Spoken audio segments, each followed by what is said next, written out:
Um bom dia a todas, a todos. Quero saudá-las e saudá-los de uma forma muito alegre, porque temos essa oportunidade de nos reunirmos virtualmente para este culto. A pregação vai ser baseada no texto de Jó, capítulo 19, versículos 23 a 27, que eu passo a ler. Como gostaria que as minhas palavras fossem escritas, que fossem escritas num livro, ou que com uma ponteira de ferro elas fossem gravadas para sempre no chumbo ou na pedra. Pois eu sei que o meu defensor vive, no fim ele virá me defender aqui na terra. Mesmo que a minha pele seja toda comida pela doença, ainda neste corpo eu verei a Deus. Eu o verei com os meus olhos o verão, e ele não será um estranho para mim. E desejo tanto que isso aconteça. Que a graça e a paz do nosso Senhor Jesus Cristo, o amor de Deus Pai e a comunhão no Espírito Santo estejam com todos nós. Amém? Oremos. Bondoso Deus, nos reunimos neste culto para buscar a Ti e a Tua orientação. Dá-nos sabedoria para ouvir e aprender com a Tua palavra, a viver de acordo com a Tua vontade. Por Jesus Cristo é que oramos. Amém. Quando meus pais faleceram, só 9 dias de diferença um do outro, minha irmã mais velha e eu, minha irmã chama-se Annie, e o meu irmão mais novo, Rudy, hoje já falecido, nós três decidimos que iríamos gravar umas palavras da Bíblia numa lápide para deixar junto aos corpos. E a gente fez isso.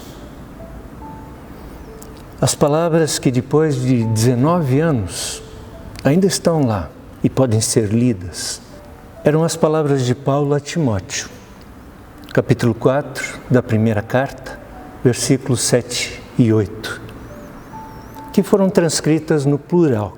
E eu passo a ler: combatemos o bom combate, completamos a carreira, guardamos a fé, agora nos está revelada, ou melhor, reservada, agora nos está reservada a coroa da justiça, que o Senhor, o justo juiz, nos dará naquele dia.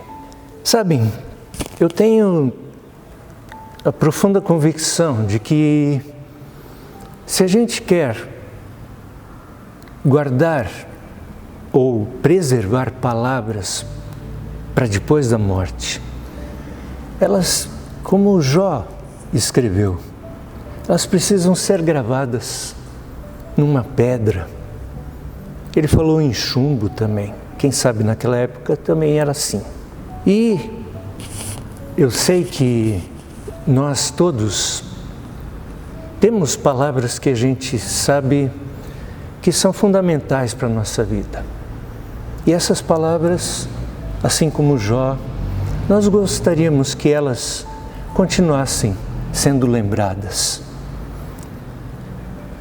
E é curioso que justamente quando Jó, vivido um tempo de muitas provações e tribulações, tinha sido abandonado pelos seus amigos, pela sua família, justamente nesse tempo, Jó testemunhou a sua fé. Estou vivendo um momento muito difícil na minha vida com a Marli. Marli foi picada por uma aranha marrom no pé e não sentiu por estar diabética. E em pouquíssimos dias essa picada arruinou, necrosou.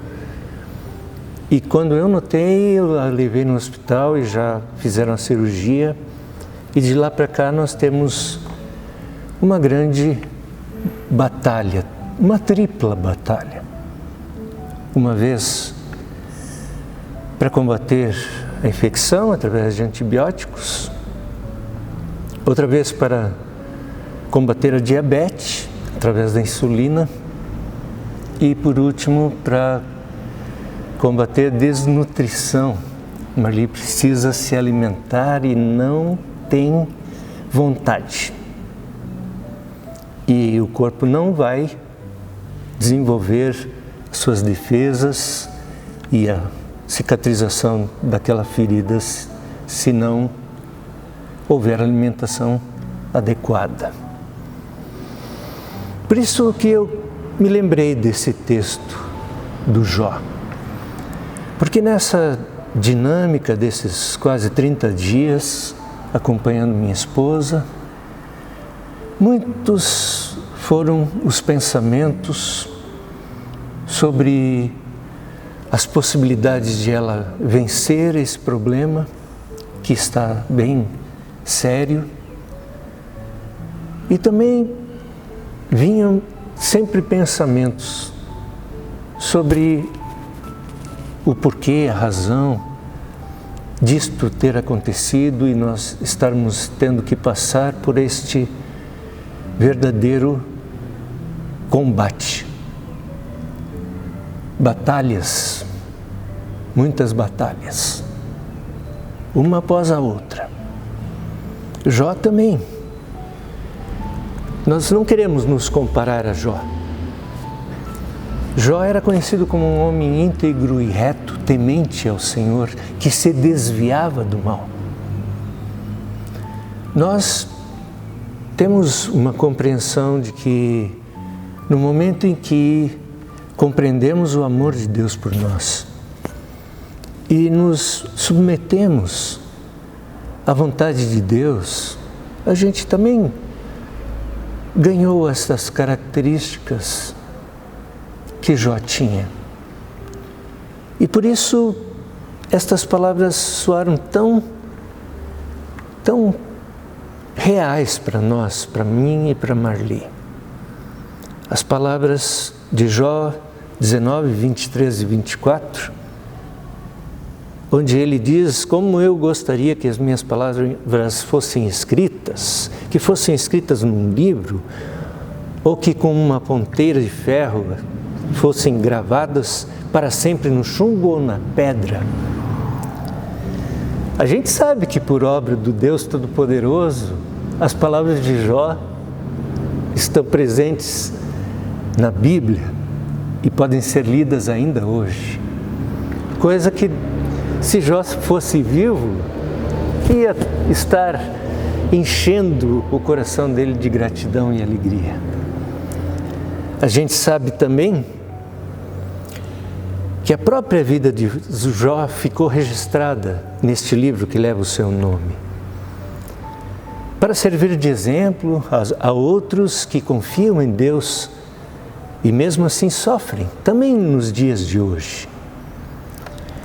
Em Jó 19, esse homem profundamente desiludido expressa que se lembrava que Deus estava permitindo que a vida dele fosse marcada pela desgraça, versículos 6 a 12 do capítulo 19.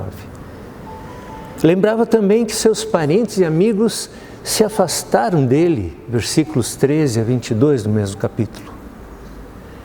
E os poucos que restavam ficavam jogando na cara de Jó que ele deveria ter aprontado muito para ter que sofrer daquele jeito.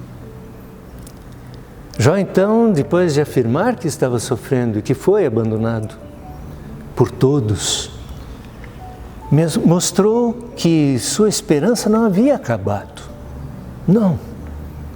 Por quê? Porque sua fé se firmava no Deus fiel e verdadeiro. É correto afirmar que Jó estava magoado, mas ele não queria gravar a sua mágoa na pedra, não. Ele conhecia o antídoto contra a sua mágoa. E o antídoto era sua confiança em Deus. Qual teriam sido, então, as razões para que Jó tivesse que passar por tantas provações? Ao lermos o livro inteiro de Jó, nós percebemos isso.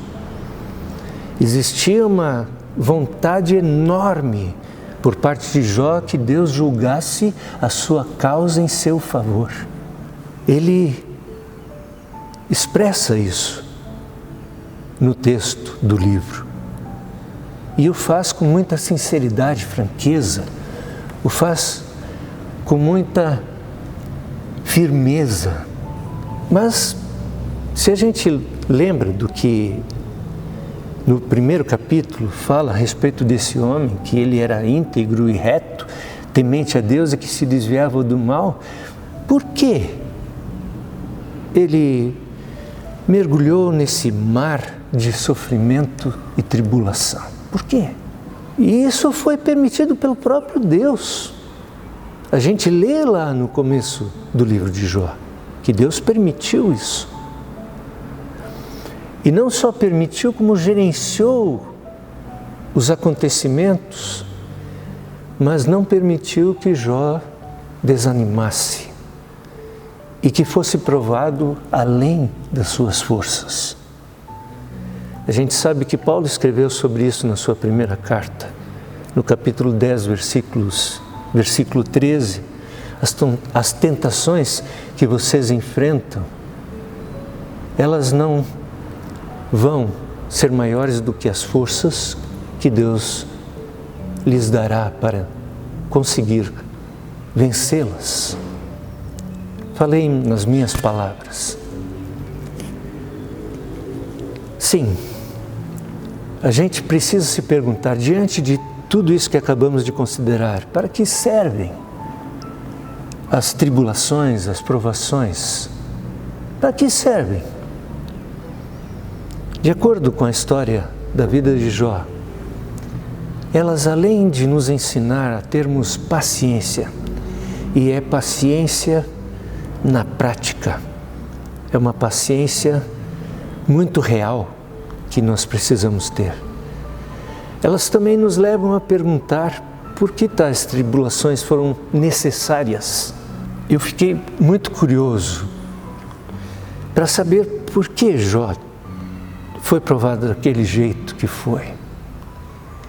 E eu só descobri isso quando eu li as palavras do último capítulo de Jó, do livro de Jó. Palavras que são como uma confissão deste servo sofredor. Elas dizem o seguinte: antes eu te conhecia só por ouvir falar de ti, mas agora eu te vejo com os meus próprios olhos. Essa confissão de Jó revela o que faltava para ele. Porque somente sua integridade, retidão, suas forças para se desviar do mal e a sua confiança em Deus, porque isto não era suficiente. Ele revela isto. Eu te conhecia, ó Deus, só por ouvir falar de ti. E ainda assim, Jó buscava servir a Deus com muita aplicação, com muita determinação. Mas no decorrer do livro de Jó, nós vemos que Deus foi trabalhando na vida dele. E essa proximidade de Jó com Deus, de Deus com Jó, criou uma amizade. A gente sabe que o objetivo de Deus era fazer com que ele adquirisse o que lhe faltava. E isso que nós lemos, antes eu conhecia só por ouvir falar, mas agora te vejo com meus próprios olhos. Isso foi o que Deus desejou que Jó experimentasse.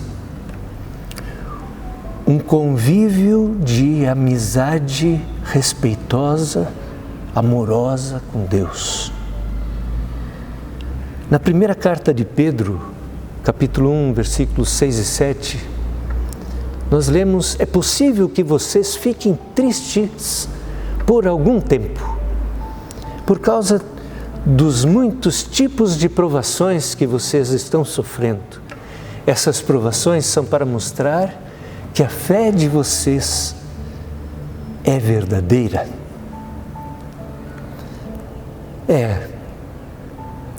Nós somos provados na nossa fé. A gente sabe que isso é uma constante. É muito claro para Deus a vontade que Ele tem de nos ajudar a nos libertar de dependermos somente das nossas próprias forças e da nossa própria determinação em resolver as coisas. Jó adquiriu sabedoria no tempo de convívio pessoal com Deus, ao ponto de dizer que não iria morrer sem ver a Deus. E nós temos isto acontecendo em nossas vidas cada vez que nós abrimos mão de querer ser os donos da nossa própria vida e entregarmos esse direito a Deus. E eu tenho feito isto, tenho entregado até o meu direito de querer que a Marli seja curada no tempo que eu determinei que ela fosse curada. Não, este tempo pertence a Deus, é dele, é Ele que vai trabalhar em nós tudo o que Ele quer que a gente aprenda nesse período. E isso é valioso demais. Isso é o que vale a pena nós compreendermos sobre o sofrimento. É um aprendizado que a gente jamais irá esquecer e que vai nos ajudar no futuro a enfrentarmos e até nos livrarmos de provações, porque nos livraremos das tentações de cairmos nelas. Que Deus possa ter acrescentado à tua vida esta convicção de que Deus quer ser mais do que um Deus que tem monopólio absoluto sobre a vida da gente. A tua vida, a minha vida. Foi justamente isso que o Senhor Jesus declarou aos seus discípulos em João 15:15. Eu não chamo mais vocês de servos, pois o servo não sabe o que o Senhor faz, o seu Senhor faz. O servo não sabe o que o seu Senhor faz. Mas chamo vocês de amigos, pois tenho dito a vocês tudo o que ouvi do meu Pai. Que Deus, que é aquele que deseja revelar-se com toda a sua personalidade, com todas as suas qualidades, com todo o seu poder a ti, possa convencê-lo de que Ele tem pensamentos de paz a teu respeito e não de mal, para te dar o fim que é desejar.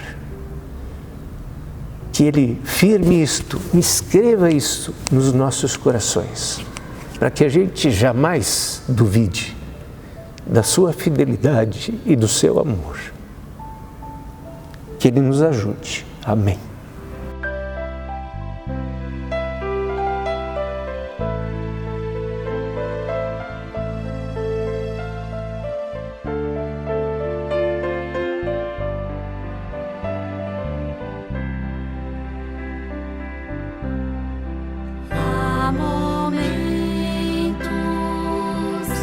As palavras não resolvem, mas o gesto de Jesus demonstra amor por nós. Há momentos que as palavras não resolvem, mas o gesto de Jesus demonstra amor por nós. Foi no Calvário que Ele, sem falar, mostrou ao mundo inteiro o que é amar. Foi no Calvário,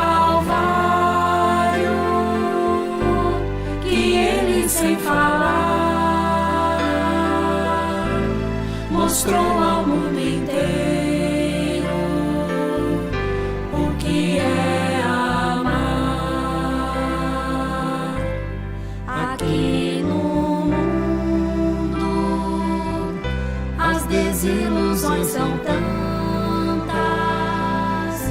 mas existe uma esperança. Ele vai voltar. Aqui no mundo as desilusões são tantas, mas existe uma esperança, é que Ele vai voltar. Foi no Calvário que Ele, sem falar, mostrou ao mundo inteiro o que é amar. Foi no Calvário que Ele, sem falar, mostrou ao mundo inteiro o que é amar.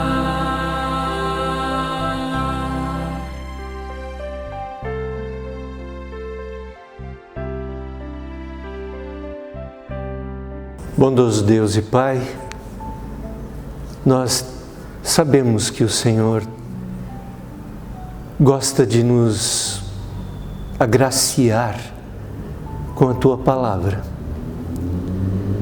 Agraciar porque ela é uma palavra cheia de oportunidades de compreendermos também as coisas mais difíceis que temos que enfrentar na vida. Somos gratos porque o Senhor tem nos oportunizado esse aprendizado com circunstâncias adversas que provam a nossa fé. Nós queremos te agradecer porque o Senhor nos acompanha durante a provação. O Senhor nos lembra de palavras de fortalecimento, como a que disseste a Josué: não te mandei eu ser forte e corajoso, não temas nem te espantes, porque eu estou contigo e te guardo em todo o teu caminho.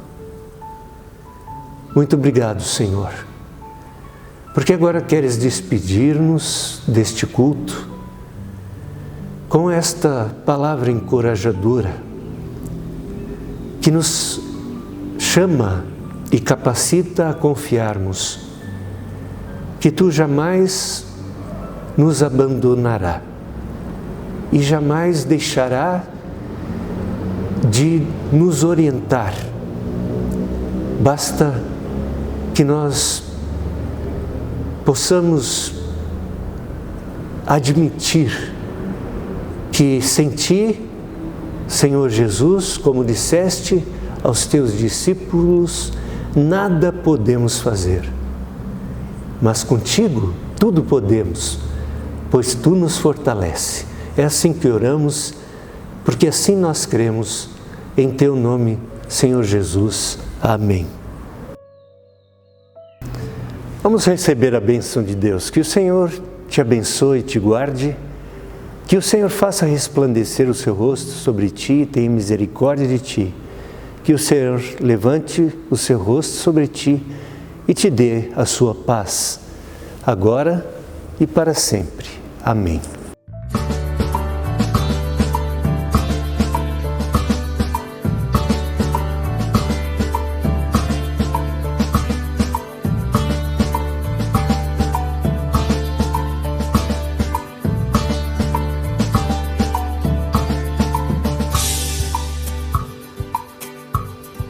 Somos Igreja de Cristo, no Cristo que é misericórdia. Somos Igreja de Cristo, no Cristo que é libertação.